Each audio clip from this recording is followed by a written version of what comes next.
Hi friends, எப்படி இருக்கீங்க? இன்றைக்கி நம்ம சொல்ல போகிற இன்ஃபர்மேஷன் என்னென்னா, இன்றைக்கி 2 சேர்க்கை ஒன்றா நமக்கு கிடச்சிருக்கு. ஒன்று ஏகாதசி, இன்னொன்று கிருத்திகை.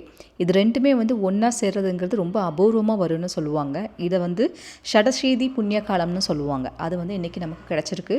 ரொம்ப ரொம்ப ரொம்ப பவர்ஃபுல்லான நாள் இன்றைக்கி. ஸோ இந்த ஷடசீதி புண்ணிய நாளில் நம்ம என்ன செய்யணும் அப்படிங்கிறத ரொம்ப சிம்பிளாக ஒரு எளிமையான முறையில் சொல்லியிருக்கோம். ரொம்ப பவர்ஃபுல்லான மெத்தடும் கூட. என்னங்கிறது வீடியோ ஃபுல்லாக பாருங்கள், அப்போ தான் உங்களுக்கு அது தெளிவாக புரியும். அதுக்கு முன்னாடி இது நவமூலிகையாகத்துக்கான அப்டேட்டுங்க.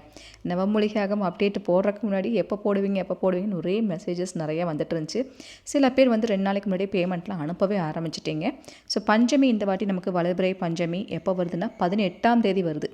சரிங்களா? 17ஆம் தேதியோடு நீங்கள் பேர் கொடுக்குறதுக்கான டைமிங்ஸ் முடியுங்க.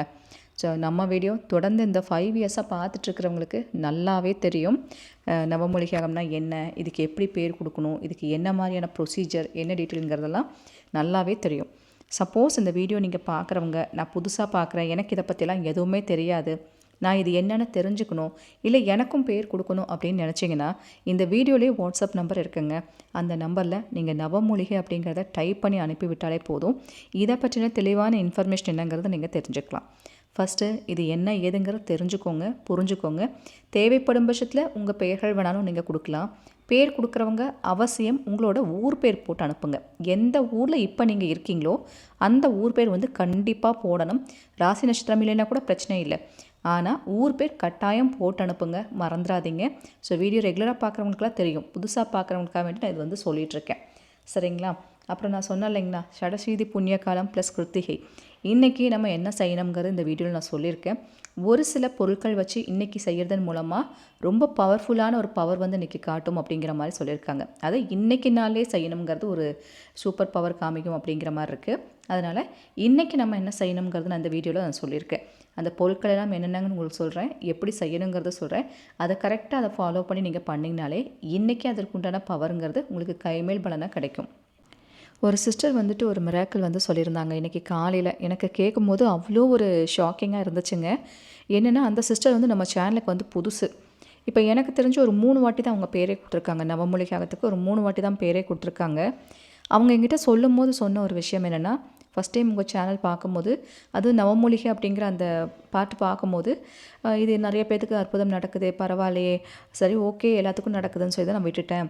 அப்புறம் தொடர்ந்து நான் பார்க்கும்போது எனக்கு என்ன தோணுச்சுன்னா, அவங்களோட ப்ராப்ளத்துக்கு இதில் சொல்யூஷன் கிடைக்குமா அப்படிங்கிற ஒரு டவுட் இருந்துச்சு. என்னோடய ப்ராப்ளத்துக்கெல்லாம் இதில் சொல்யூஷன் கிடைக்குமா அப்படிங்கிற மாதிரி தான் சிஸ்டர் நான் யோசித்தேன்.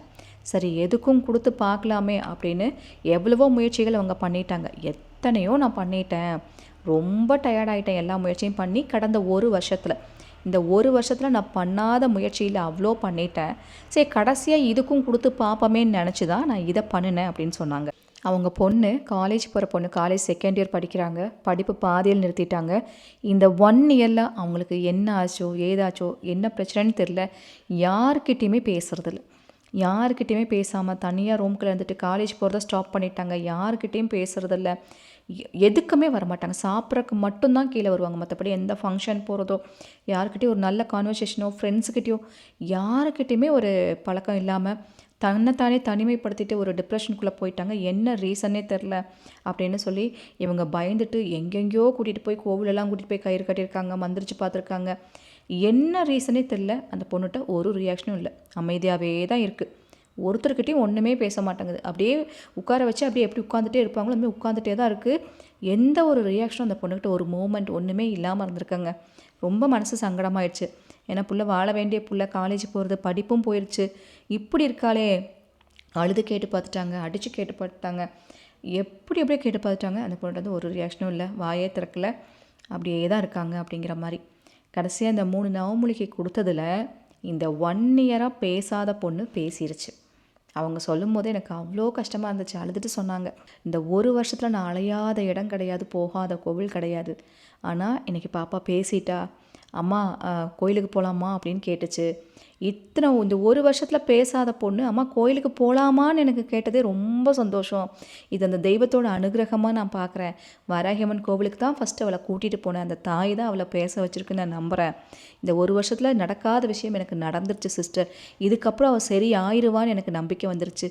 எந்த சாமி உள்ளே புகுந்து எப்படி சரி பண்ணுச்சுலாம் எனக்கு தெரியாது. ஆனால் நான் நம்பினேன். வராகி அன்னை இந்த விஷயத்தில் என்னை கைவிட மாட்டாங்க, நீயாச்சும் எனக்கு சொல்யூஷன் கொடுமான்னு நினச்சி தான் நான் இதுக்கு கொடுத்தேன். அந்த தாயை என்னை கைவிடலை அப்படிங்கிறது அவ்வளோ சந்தோஷமாக சொன்னாங்க. அந்த பொண்ணுக்காக வேண்டி உங்கள் எல்லாரையும் பிரார்த்தனை பண்ணிக்க சொன்னாங்க. அந்த பொண்ணு நல்லா இருக்கணும், நல்ல இம்ப்ரூவ்மெண்ட் ஆகணும், நீங்கள் எல்லோரும் பிரார்த்தனை பண்ணிக்கோங்க. சரிங்களா? அதுக்காக தான் ரொம்ப சந்தோஷமாக இருக்குது இதெல்லாம் கேட்கும்போது. வராகமுத்து சித்திரையாக்கம் நன்றிகளை சொல்லுங்கம்மா, அது போதும். இன்றைக்கி நான் சொன்ன மாதிரி ஏகாதசி ப்ளஸ் கிருத்திகை இந்த சேர்க்கை அபூர்வமாக தான் அமையும் அப்படிங்கிற மாதிரி சொல்லியிருக்காங்க. அப்போ இந்த மாதிரி சேர்க்கை வரும்போது நம்ம எந்த மாதிரி விஷயங்கள் பண்ணால் நம்ம கேட்குறது நடக்கும் அப்படிங்கிற மாதிரி சித்தர்கள் சொல்லியிருக்காங்கன்னா, ஒரு சில பொருட்கள் நம்ம கேட்குறத உடனே காதி சித்தி ஆக்குமா. அந்த மாதிரி பொருட்கள் 2 சொல்லியிருக்காங்க. இன்றைக்கி வீடியோ பார்க்குறவங்க எக்காரணத்தை கொண்டு மிஸ் பண்ணாமல் இந்த விஷயத்த பண்ணுங்கள். எவ்வளோ கஷ்டத்தில் இருப்பீங்க, ஒரு சொல்யூஷனும் கிடைக்கலன்னு நினைக்கிறவங்களுக்கு இது கட்டாயம் சொல்யூஷன் கொடுக்கக்கூடிய அளவில் இருக்கும். சரிங்களா? நமக்கு தேவையான பொருள் என்னென்னா கொள்ளு. இன்றைக்கி 2 வகையான வழிபாடு நீங்கள் பண்ணணும். அதனால தான் 2 பொருட்கள் சொல்கிறேன். அதில் முதல்ல நீங்கள் வாங்க வேண்டிய பொருள் கொள்ளு பருப்புன்னு சொல்லுவாங்க. நம்ம வீட்டில் நம்ம சமையலுக்கெல்லாம் பயன்படுத்தக்கூடிய கொள்ளுங்க. உங்களுக்கு தெரியலன்னா நான் உங்களுக்கு பிக்சரில் காமிக்கிறேன். அந்த கொள்ளு பருப்பு கொஞ்சமாக எடுத்து வாங்கிக்கோங்க. இங்கே பாருங்கள், இப்படி தான் இருக்கும், உங்களுக்கு தெரியும்னு நினைக்கிறேன். இது ஒரு 50 கிராம் இருந்துட்டால் கூட நமக்கு போதும். இது எதுக்குன்னா, இந்த கொள்ளு பருப்பு வச்சு அது மேலே நெய் தீபம் போடுங்க இன்றைக்கி. அதாவது முருகனுக்கும் சரி பெருமாளுக்கும் சரி 2 பேர்த்துக்குமே பொருந்தும் நான் சொல்லக்கூடிய வழிபாடுங்கிறது. அதனால் இன்றைக்கி நாளில் இந்த கொள்ளு பருப்பு வச்சு அதுக்கு மேலே நீங்கள் தீபம் வைக்கிறதுங்கிறது தீர்க்கவே முடியாத கடன் பிரச்சனை, பணப்பிரச்சனை, அது பணம் சம்மந்தப்பட்ட எந்த விஷயமா இருந்தாலும் சரி பண்ணும். பணம் உங்களுக்கு எங்கேருந்து தான் வரும்னு தெரியாது. இந்த மெத்தடுக்கு அத்தனை ஒரு சக்தி இருக்குது. அதனால் ஒரு கிண்ணத்தில் இந்த கொள்ளு பருப்பு போட்டு நிறச்சி வச்சுட்டு அது மேலே நீங்கள் தீபம் வைங்க. உங்கள் வீட்டு சுவாமி ரூம்லேயே இதை நீங்கள் வச்சு நீங்கள் வழிபாடு பண்ணலாம். இப்படி இன்றைக்கி நாளில் செய்யும் போது நான் சொன்னேன் இல்லையா, பணப்பிரச்சனை கடன் பிரச்சனை அடியோடு தீந்துரும். இந்த நாள் இப்படி ஒரு சேர்க்கை அமையவே அமையாது. அதனால் இன்றைக்கி கட்டாயம் இந்த விஷயத்தை பண்ணுங்க அப்படிங்கிற மாதிரி சொல்கிறாங்க. இது ஒரு மெத்தடுங்க. இன்னொரு முறை இருக்குது. கடையில் உங்களுக்கு நாட்டு மருந்து கடையில் இந்துப்பு அப்படின்னு சொல்லிட்டு கிடைக்கும். இந்த இந்துப்பு அப்படிங்கிறது பார்க்கவே ஒரு டிஃப்ரெண்ட்டான ஒரு லைட் பிங்க் கலர் மாதிரி தான் இருக்கும். கடைகளில் மளிகை கடையில் கூட கிடைக்கும், பூஜை சாமான் கடையில், நாட்டு மருந்து கடையில் எல்லா இடத்துலையுமே இது இப்போ கிடைக்கிது. இந்த இந்துப்பு தான் நமக்கு வேணும். வீடியோ பார்க்குறவங்க இந்துப்பு கிடைக்கலன்னா சாதாரண உப்பு கூட பயன்படுத்தலாமா அப்படிங்கிற ஒரு டவுட்டு வரும். ஆனால் இந்த வழிபாட்டுக்கு சாதாரண உப்பு பயன்படுத்தக்கூடாது, இந்துப்பு தான் பயன்படுத்தணும். இந்துப்பு தான் ஒரிஜினல் உப்புன்னு கூட சொல்கிறாங்க. அதனால் இந்த இந்து உப்பு வாங்கி வச்சுக்கோங்க. அதையும் என்ன பண்ணணுன்னா ஒரு கிண்ணத்தில் எடுத்து வச்சுக்கோங்க. இப்படி ஒரு கிண்ணத்தில் எடுத்து வச்சுட்டு உங்களோட வேண்டுதல் என்னவோ இந்த இந்துப்பை கையில் வச்சுட்டு நீங்கள் நல்ல மனசார சுவாமிக்கிட்ட வேண்டணும். என்னென்னு சொல்லி வேண்டணும்னா, கையில் உப்பு வச்சுருக்கனால உங்கள் மனசில் தோன்ற எண்ணங்கள் எல்லாமே பாசிட்டிவாக இருக்கணும். கண்டிப்பாக நான் கேட்குற விஷயம் நடந்துருச்சு, இப்போ நான் சந்தோஷமாக இருக்கேன், எது நடக்காதுன்னு நினச்சனோ அது இவ்வளோ சீக்கிரம் நடந்து நான் இவ்வளோ சந்தோஷமாக இருப்பேன்னு நினச்சி கூட பார்க்கல அப்படிங்கிற மாதிரி உங்கள் வழிபாடு இருக்கணும். இப்படி வேண்டிட்டு நீங்கள் என்ன பண்ணணும், அந்த இந்துப்பை உங்கள் வீட்டு சுவாமி ரூம்லேயே வச்சுட்டு அந்த பவுலுக்கு கீழே ஒரு ரூபா வச்சுருங்க. சரிங்களா? ₹1 நாணயம் வைக்கணும். இது எதுக்குன்னா நமக்கு பணவரவை ஏற்படுத்தி கொடுக்கும், லக்ஷ்மி கடாட்சத்தை கொடுக்கக்கூடியது இந்த ₹1 காசு இப்படி வைக்கிறது. சரிங்களா?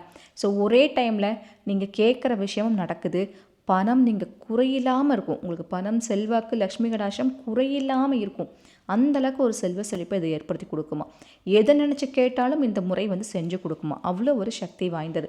இப்படி அந்த இந்துப்பு பவுல் வச்சு அதுக்கு கீழே அந்த ₹1 காசு வைக்கிறதுங்கிறது நீங்கள் எப்பெல்லாம் சுவாமி கும்பிட்றீங்களோ அப்போல்லாம் தினமும் அதை கையில் எடுத்து வச்சு அந்த இந்துப்பை எடுத்து வச்சு நான் கேட்குற விஷயம் சந்தோஷமாக நடந்துருச்சு, நான் இப்போ சூப்பராக இருக்கேன்னு எது நடக்கணுமோ அது நடந்துருச்சுன்னு கற்பனை பண்ணி அதை சொல்லிவிட்டு அந்த இந்துப்பை அங்கேயே வச்சுருங்க. அந்த ₹1 காசு அப்படியே இருக்கட்டும். சரிங்களா? அடுத்த ஏகாதசி வரும். ஒரு ஏகாதசிக்கும் இதை நீங்கள் மாற்றணும்.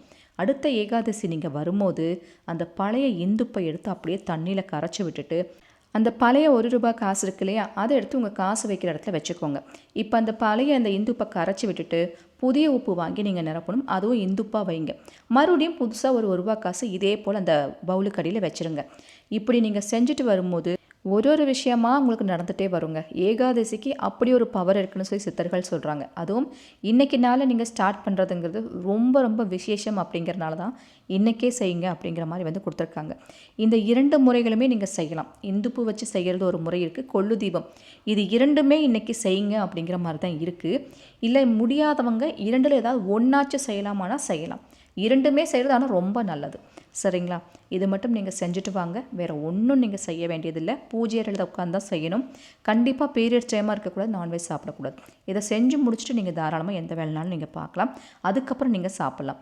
இன்றைக்கி ஈவினிங் வரைக்கும், இன்றைக்கி ராத்திரி ஃபுல்லாக டைம் இருக்குது. ஈவினிங் எப்போ வேணாலும் நீங்கள் செய்யலாம். ஈவினிங் தான் எதுவும் செய்யணும். சரிங்களா? அவ்வளோதாங்க. ரொம்ப சிம்பிளான ஒரு முறை தான்.